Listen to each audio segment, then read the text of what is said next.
അങ്ങനെ ജയിലിൽ കിടക്കുന്ന നമ്മുടെ മുല്ലപ്പൂ നമ്മുടെ ഇതുവഴി വെറുതെ നടന്നു പോയ നമ്മുടെ ഋഷിയെ വിളിച്ചിട്ട് പറയുകയാണ് ഐ ലവ് യു ഡാ, ഐ ലവ് യു. പക്ഷെ ഋഷി ഇതൊന്നും കേട്ട മറ്റ ഭാവമില്ല. കാരണം ഋഷി നമ്മൾ ഇതൊക്കെ എത്ര കണ്ടിരിക്കുന്നു, പിന്നെയാണ് ഒരു ഐ ലവ് യു. അപ്പൊ അവൾ പറയുകയാണ് എടാ നീ ഒരു ഐ ലവ് യു 2 എന്നെങ്കിലും പറഞ്ഞിട്ട് എന്ന് പറയുകയാണ് ജാസ്മിൻ.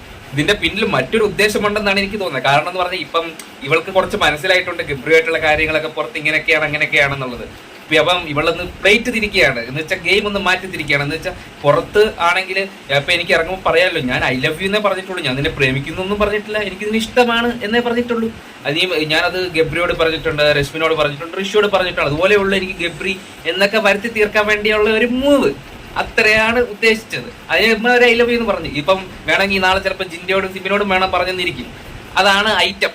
പിന്നെ ഈ ജാസ്മിൻ ഐ ലവ് യു എന്ന് പറഞ്ഞപ്പം എനിക്ക് ഇഷ്ടപ്പെട്ടത് ഋഷിയുടെ ഒരു ഭാഗമാണ്. കാരണം അവർ പിന്നെ ആ വഴിക്ക് വന്നിട്ടില്ല, ആ വഴി കൂടെ തന്നെ നേരെ സ്ഥലം വിട്ടു ഇവളുടെ ഐ ലവ് യു കേട്ടതോടുകൂടി.